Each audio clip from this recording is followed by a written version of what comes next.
अम्मा जी की कहानियाँ। क्या हुआ बच्चों? अभी तक सोए नहीं? कुछ नहीं दादी, नींद नहीं आ रही है। दादी दादी, आपने हम लोगों को बहुत दिनों से कहानी नहीं सुनाई। आज हम लोगों को कहानी सुनाओ। एक बार विनायक जी पृथ्वी का भ्रमण कर रहे थे। भ्रमण करते करते उनको किसी भक्त के हाथ की खीर खाने का मन हुआ। विनायक जी ने तुरंत ही एक छोटे लड़के का रूप धारण कर लिया और अपने हाथ में एक छोटी सी कटोरी में दूध और हाथ में एक मुट्ठी चावल लेकर एक गांव में घूमने लगे और बोलने लगे,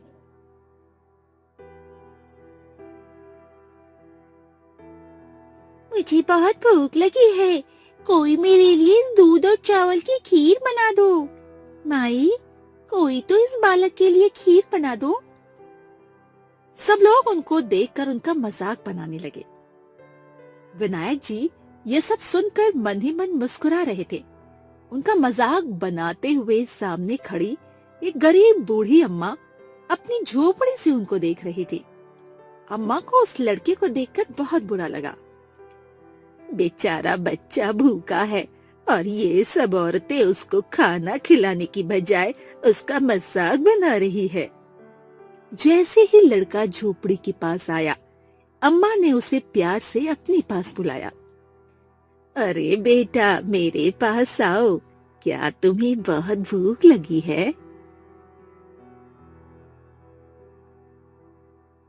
हाँ अम्मा, मैं बहुत भूखा हूँ।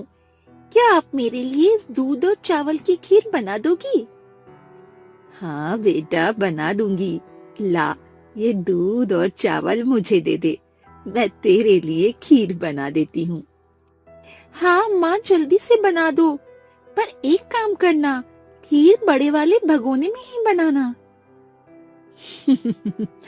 अच्छा बेटा, ठीक है, बड़े बर्तन में बना दूंगी। अम्मा ने लड़के से एक मुट्ठी चावल और एक कटोरी दूध ले लिया और बड़े से भगोने में खीर बनाने लगी। बच्चे भी बहुत जिद्दी होते हैं। भला इतने से चावल और दूध से इतने बड़े बर्तन में खीर कैसे बनेगी? चलो कोई नहीं, बच्चे का मन रह जाएगा। खीर तो अब बनाने रखी दी है। गरीब अम्मा चूल्हे के पास ही खड़ी खीर को जलाने लगी ताकि खीर जल न जाए। अम्मा के सामने इतनी सी दूध और चावल अचानक से मात्रा में बढ़ने लगे। अरे भाई, ये क्या हो रहा है? ये खीर इतनी सारी कैसी हो गई? चावल तो बहुत थोड़े थे। अम्मा हैरान होकर खीर को देखने लगी और सोचने लगी कि भाई ये क्या हो रहा है। चलो, भगवान की कृपा होगी, कोई बच्चे तो भगवान का ही रूप होते हैं। पीछे खड़े विनायक जी बालक के रूप में अम्मा को देख रहे थे। अरे वाह अम्मा, खीर बन गई। मेरे मुंह में तो बहुत पानी आ रहा है खीर को देखकर। जल्दी जल्दी खिलाओ मुझे, बहुत भूख लग रही है। अब सही नहीं जा रही है अम्मा। हाँ बेटा, रुक, विनायक जी को भोग लगाने दे पहले। ऐसा कहकर अम्मा ने चूल्हे के पास ही थोड़ी सी खीर का छींटा लगाया। जय विनायक जी महाराज, भोग लगाओ। और फिर उसके बाद अम्मा खीर कटोरी भरकर लड़के को दे दी। अम्मा, खीर बहुत स्वादिष्ट बनी है, आपने इतने प्यार से जो बनाई है। बिना खाए कैसे पता कि खीर अच्छी बनी है? बस अम्मा, मेरा पेट भर गया। आपने विनायक जी को तो भोग लगा दिया ना, मैंने भी खा ली। चलो अम्मा, आज सारे गांव में खीर बांट देते हैं। इतनी खीर भला कौन खाएगा? ठीक है बेटा, मैं सब गांव वालों को खीर बांट देती हूँ। ऐसा कहकर अम्मा पूरे गांव में खीर बांटने लगी।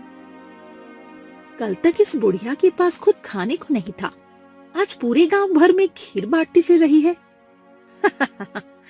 लगता है बुढ़िया को कोई खजाना मिल गया है। सब लोग अम्मा का मजाक बनाने लगे। अम्मा कहाँ से लाई इतने रुपए की खीर बांट रही है?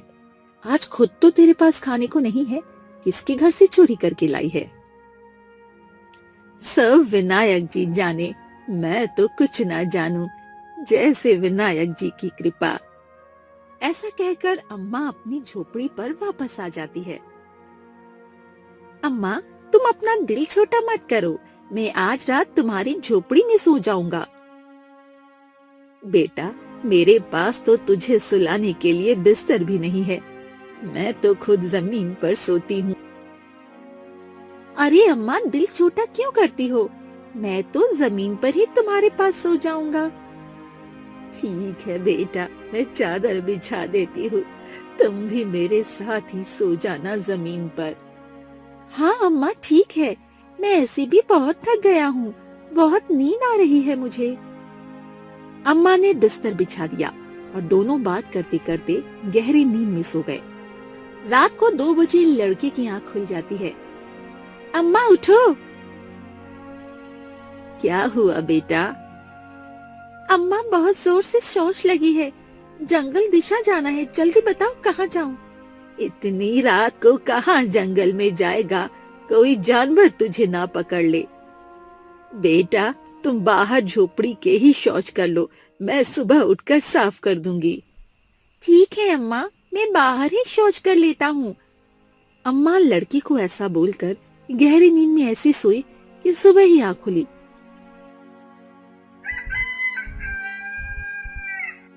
बेटा, कहाँ चले गए?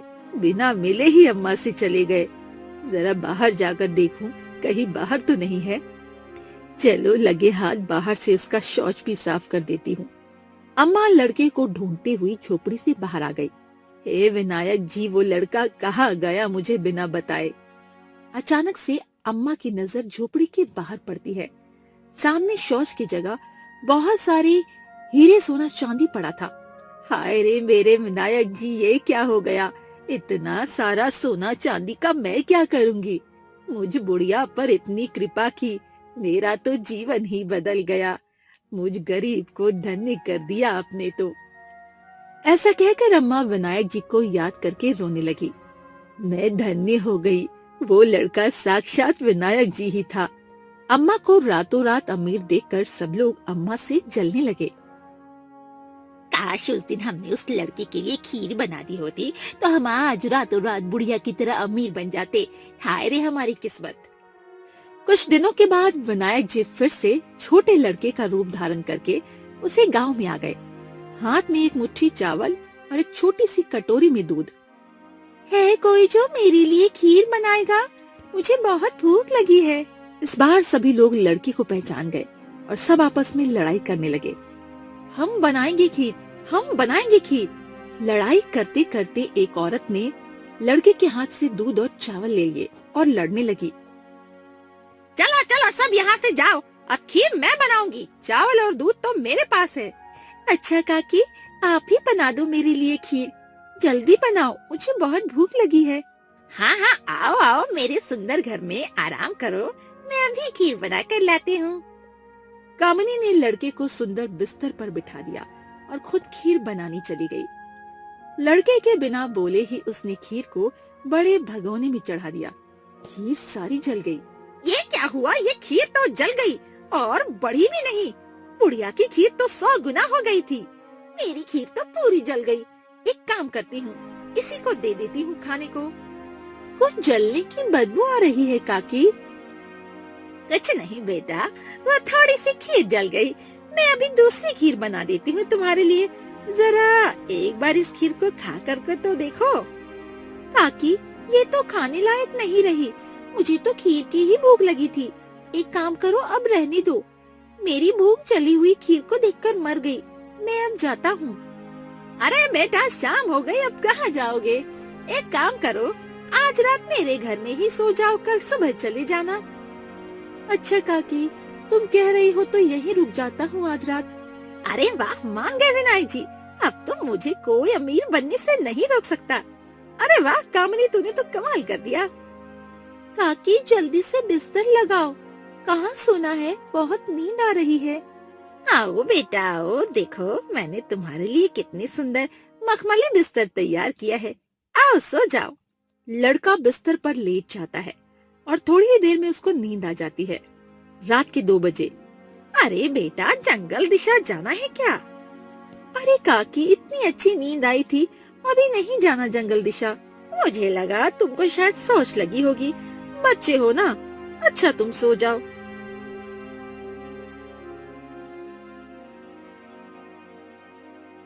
कामिनी बाहर कमरे के चक्कर काटती हुई सोचने लगी।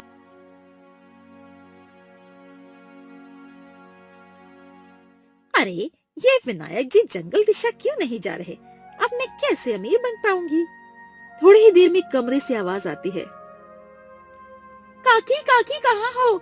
मुझे बड़ी जोर से सोच लगी है। कामिनी बहुत खुश हुई।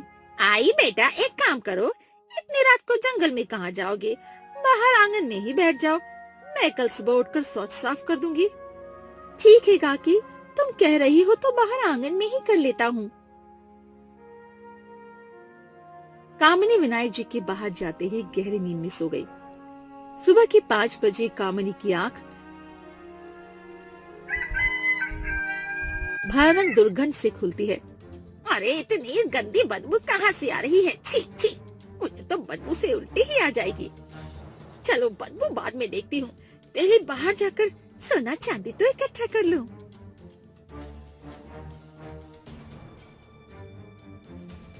कामिनी सब भूल आंगन की ओर दौड़ी हुई जाती है और देखती है। अरे ये क्या हुआ? विनायक जी ने ये क्या किया? कहाँ गया सारा सोना चांदी? यहाँ तो सिर्फ मल ही मल पड़ा है, पहले इससे साफ करती हूँ। कामिनी जितना शौच साफ करती वो इतना ही बढ़ जाता। सुबह से शाम हो गई पर मल साफ नहीं हुआ। हे विनायक जी, मुझे माफ कर दो, मुझसे बहुत बड़ी गलती हो गई। मैं अब किसी से रिश्ता नहीं करूंगी, मुझे क्षमा कर दो प्रभु। कामिनी की क्षमा मांगते ही सारी दुर्गंध चली गई और पूरा आंगन अपने आप साफ सुथरा हो गया। माफ करो भगवान, मैं समझ गई आपने मेरे साथ ऐसा क्यों किया। अब मैं कभी भी किसी से रिश्ता नहीं करूंगी।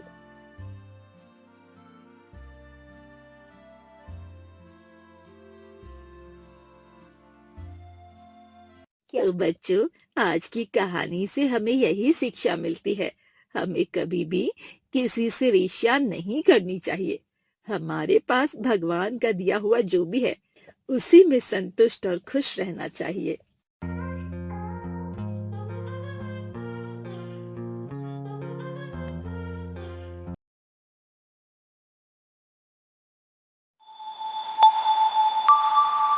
अम्मा जी की कहानियाँ। क्या हुआ बच्चों, अभी तक सोए नहीं? कुछ नहीं दादी, नींद नहीं आ रही है। दादी दादी, आपने हम लोगों को बहुत दिनों से कहानी नहीं सुनाई, आज हम लोगों को कहानी सुनाओ। कहानी शुरू होती है एक बहुत ही भोले से सीधे साधे बंशी से। बंशी रामपुर में रहने वाला एक 16 साल का नवयुवक था। उसके सीधापन का फायदा अक्सर उसके दोस्त और गांव के लोग ले लेते थे। बंसी की माँ उसको देखकर हमेशा परेशान रहती। इतना भोला और बेवकूफ है बंसी, उसको तो कोई भी बेवकूफ बनाकर उसका फायदा उठा लेता है। माँ के समझाने पर भी बंशी कभी समझदार नहीं बन पाया। दिन भर खेलना, खाना खाना और सो जाना, बस ऐसी ही उसकी जिंदगी चल रही थी। पिता के जाने के बाद बंशी ही अपनी माँ का सहारा था, पर समझदार ना होने की वजह से माँ को उसके भविष्य की बहुत चिंता होती थी। एक दिन माँ ने बंशी को बहुत समझाया और कहा, बेटा अब तुम बड़े हो गए हो और अब तुमको दूसरे शहर जाकर नौकरी ढूंढनी चाहिए। ऐसा कहते कहते माँ रोने लगी और बोली, काश तुम्हारे पिताजी आज जीवित होते तो सब कुछ संभाल लेते, मेरी भी तबीयत अब ठीक नहीं रहती। माँ को रोता देख बंशी को बहुत बुरा लगा और उसने अपनी माँ से कहा, माँ, मैं कल सुबह शहर जाकर नौकरी ढूंढता हूँ, मेरे लिए सुबह 4 रोटी और प्याज बांध देना। उठो बेटा, सुबह हो गई है, मैंने तुम्हारे लिए 4 रोटी और प्याज बांध दी है। जाओ बेटा, मेरा आशीर्वाद तुम्हारे साथ है, भगवान करे तुम्हें अच्छी नौकरी मिले। बंशी भी माँ से आशीर्वाद लेकर नौकरी की तलाश में जंगल के रास्ते निकल पड़ा। काफी लंबा रास्ता तय करने के बाद बंशी को काफी थकान होने लगी और बंशी सोचने लगा। काश आसपास में कोई नदी या कुआं मिल जाता तो खाना भी खा लेता और आराम भी कर लेता। धूप बहुत तेज हो गई है। बंशी पास में एक पेड़ के नीचे बैठ गया। पेड़ की छाया के नीचे बैठकर हाँ, चलो थोड़ा आराम कर लेता हूं। बंशी जैसे ही बैठा, उसकी नजर अचानक से सामने गई तो उसने देखा सामने तो एक कुआं भी है। अरे वाह, मजा आ गया। चलो कुएं के पास ही बैठकर रोटी भी खा लूंगा और हाथ पैर धोकर ठंडा पानी भी पी लूंगा। बंशी ने कुएं से पानी निकाला और हाथ पैर धोकर अपनी खाने की पोटली निकालकर रोटी की गिनती करने लगा। 1 खाऊं, 2 खाऊं, 3 खाऊं या चारों ही खा जाऊं? भोला बंशी खाने के समय पर रोटी की गिनती करते करते खुद से ही खेलने लगा और बार बार जोर जोर आवाज में डरावनी आवाज निकालकर बोलने लगा। 1 खाऊं, 2 खाऊं, 3 खाऊं या चारों ही खा जाऊं? बंशी ने ये बात जैसे ही 5वीं बार दोहराई तो अचानक से कुएं से आवाज आने लगी। ये कौन है जो हम चारों को एक साथ खाने की बात कर रहा है? आज तक किसी ने हमें ऐसा नहीं कहा। चलो कुएं से बाहर ही जाकर देखते हैं कि हम चारों को कौन डरा रहा है।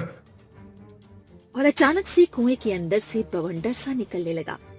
चारों ओर ठंडी हवा चलने लगी, लेकिन बंशी अपने खेल में इतना मस्त था, उसकी नजर कुएं के अंदर होती किसी भी चीज पर नहीं गई। 1 खाऊं, 2 खाऊं, 3 खाऊं या चारों ही खा जाऊं? अचानक से कुएं के बाहर एक बहुत ही बड़े और विशाल 4 जिन्न बाहर आए। बंशी अभी भी रोटी से खेल रहा था और बोल रहा था। एक काम करता हूं, सबसे पहले इस पहली वाली को खाता हूं। उसे मानो कुछ पता ही नहीं कि कुएं के बाहर 4 बड़े विशाल जिन्न उसकी इस हरकत को देख रहे हैं और उसकी नजर अचानक से पीछे खड़े चारों जिन्न पर गई। बंशी की प्यारी मासूम और भोली आंखें देखकर जिन्न को उसकी मासूमियत पर दया आ गई। बंशी भी जिन्न को देखकर घबराया नहीं और उनको देखकर हंसने लगा और बोला। अरे आप चारों कौन हैं? क्या आप लोगों को भी शहर जाना है? आप लोग मेरे साथ ही चलो। वैसे आप इस जंगल में क्या कर रहे थे? इतना सुनकर जिन्न को उसकी भोली भोली बातों पर बहुत प्यार आया और उन्होंने बंशी से पूछा। तुम कौन हो और हमारे कुएं के पास क्या कर रहे हो? अच्छा, तो ये कुआं आपका है। मैं तो बस नौकरी की तलाश में शहर जा रहा था। भूख लगी थी तो सोचा यहीं कुएं के पास बैठकर पानी भी पी लूंगा और खाना भी खा लूंगा। मुझे गांव में सब बहुत परेशान करते हैं। मेरी माँ भी मुझे देखकर बहुत रोती है। सब मेरा मजाक उड़ाते हैं। ऐसा कहकर बंशी भी रोने लगा। बंशी को रोता देख चारों जिन्न को बहुत दुख हुआ। उन चारों ने सोचा क्यों ना इस बच्चे की मदद करे। उन्होंने बंशी को आंख बंद करने को कहा। जैसे ही बंशी ने आंख खोली तो उसके हाथ में एक मुर्गी आ गई। उसने जिन्न से पूछा, इस मुर्गी का मैं क्या करूंगा? तो जिन्न ने उससे कहा, ये मुर्गी कोई साधारण मुर्गी नहीं है। ये तुम्हें रोज सुबह 1 सोने का अंडा देगी, जिससे तुम बहुत अमीर बन जाओगे। अरे वाह, क्या तुम सच बोल रहे हो? हाँ, सच में ये मुर्गी तुमको सोने का अंडा देगी। अरे वाह, मेरी माँ तो ये देखकर मुझसे बहुत खुश हो जाएगी। बंशी की यह बात सुनकर जिन्न खुश हुआ और मुर्गी देकर कुएं के अंदर गायब हो गए। बंशी ने कुएं के अंदर झांका और जोर से जिन्न को धन्यवाद दिया। धन्यवाद। वहीं बंशी धन्यवाद बोलकर रोटी की पोटली बिना खाए बांधकर वहां से चल दिया। अब सूरज ढलने लगा था और बंसी के लिए वापस गांव लौटना थोड़ा मुश्किल लगा। वो सोचने लगा, रात काफी हो गई है। एक काम करता हूं, किसी के घर पर मदद मांग लेता हूं और किसी के घर पर रात गुजार लूंगा। हाँ। बंशी जादुई मुर्गी के बारे में सोचते सोचते शहर पहुंच गया। चलते चलते उसकी नजर सामने एक घर पर पड़ी जिसका मुख्य दरवाजा खुला हुआ था। बंशी ने दरवाजा खटखटाया तो अंदर से एक औरत की मीठी सी आवाज आई। कौन है भाई इतनी रात को जो दरवाजा खटखटा रहा है? और ऐसा कहकर वो औरत बाहर आई और बंशी को देखा जिसके हाथ में एक छोटी सी पोटली और मुर्गी थी। औरत का नाम कामिनी था। उसके पीछे पीछे कामिनी का पति बलबीर भी आ गया। उन्होंने बंशी से पूछा, क्या चाहिए तुम्हें? इतनी रात को यहाँ क्या करने के लिए आए हो? मैं रामपुर गांव के यहाँ से नौकरी ढूंढने आया था। काफी रात हो गई शहर पहुंचते पहुंचते, तो अगर आप एक रात के लिए मुझे अपने घर रुकने देंगे, मैं कल सुबह यहाँ से चला जाऊंगा और आपको बदले में बहुत सा पैसा दूंगा। कामिनी के कान पैसों का नाम सुनते ही खड़े हो गए। ये मुर्गी कोई साधारण मुर्गी नहीं है, बल्कि सोने का अंडा देने वाली मुर्गी है। भला कोई मुर्गी सोने के अंडे कैसे दे सकती है? पर चलो देखते हैं ये लड़का सच बोल रहा है या झूठ। उन्होंने उसकी बातें सुनकर उसे एक रात के लिए अपने घर में जगह दे दी। ठीक है, एक रात के लिए बाहर वाले कमरे में सो जाओ। बंशी बहुत थक गया था और पानी पीकर बिना कुछ खाए मुर्गी को बिस्तर के नीचे रखकर सो गया और दरवाजा अंदर से बंद कर दिया। बंशी खुद से एक बात करते हुए, कल तो सुबह मेरी माँ बहुत खुश हो जाएंगी सोने के अंडा देने वाली मुर्गी को देखकर। ये सोचते सोचते बंशी की थकान की वजह से आंख लग गई और वो गहरी नींद में सो गया। कामिनी और कल्लू मौका ढूंढ रहे थे। जैसे ही बंशी सो जाएगा वो उसकी मुर्गी को उसकी ही जैसी दिखने वाली मुर्गी से बदल देंगे। जरा देखें सोने का अंडा देने वाली मुर्गी को, क्या सच में सोने का अंडा देती भी है ये? जैसे ही बंसी गहरी नींद में गया, कामिनी और बलबीर दबे पांव कमरे में आते हैं और दूसरी मुर्गी से जादुई मुर्गी से बदल देते हैं। अगले दिन सुबह बंशी की आंख खुलती है। वो उठते ही मुर्गी के पास जाता है और उसको गोद में लेकर बैठ जाता है। बंशी मुर्गी से बोलता है, अरे जादुई मुर्गी, जल्दी से सोने का अंडा देकर दिखाओ। सब मुझे बुद्धू बना देते हैं। उस जिन ने भी मुझे सभी की तरह बेवकूफ बनाया है। बंशी काफी देर इंतजार करता है पर मुर्गी ने सोने का अंडा नहीं दिया। थोड़ी देर में बंशी ने जब बिस्तर के नीचे देखा तो मुर्गी ने वहां साधारण सा दिखने वाला सफेद अंडा दिया हुआ था। साधारण अंडे को देखकर बंशी को बहुत बुरा लगा। इतने में बंशी का रोना देख कामिनी और बलबीर अंदर आ जाते हैं और बंशी को रोता देख बोलते हैं, अरे बुद्धू बना दिया तुम्हारा उन्होंने। चलो अब रुपया निकालो और गांव जाओ। मेरे पास रुपए तो नहीं है, मैं आपको माँ से लेकर वापस दे दूंगा। अभी मुझे जाने दीजिए। ठीक है, जब दोबारा यहाँ आओ तो पक्का रुपए दे देना। इतना सुनकर बंशी मुर्गी को लेकर अपने गांव की ओर लौटने लगा। बंशी के जाने के बाद कामिनी और बलबीर जोर जोर से हंसने लगे। सोने के अंडा देने वाली जादुई मुर्गी तो अब हमारे पास है। मुर्गी का जादुई अंडा लेकर वो बहुत खुश थे कि कैसे उनकी किस्मत बदल गई बंशी की वजह से। उधर बंशी रोता रोता उसी कुएं के पास नकली मुर्गा लेकर पहुंच गया और जोर जोर से रोने लगा। बंशी की रोती हुई दुख भरी आवाज सुनकर चारों जिन्न कुएं से बाहर आ गए और बंशी से बोले, क्या हुआ बंसी, तुम रो क्यों रहे हो? क्या तुमने ये बात किसी को बताई थी? हाँ, कल रात जब मैं शहर पहुंचा तो एक घर में देर हो गई। देर होने की वजह से कामिनी और कालू घर पर थे। मैंने वहां पर रात बिताई और उनसे ही कहा था, पर वहां तो ये मुर्गी जो तुमने मुझे दी थी वो तो निकली ही नहीं। जिन मन ही मन मुस्कुराए और बंशी से कहा, इस बार हम तुमको एक जादुई सोने का डंडा देंगे और तुम कामिनी और कल्लू को बोलना कि ये डंडा सोने का है और हर रोज डंडे को हिलाने से एक सोने का सिक्का निकलता है। ठीक है। और दोबारा कामिनी और बलबीर के घर चला गया। क्या मैं एक रात और आपके घर पर रुक सकता हूँ?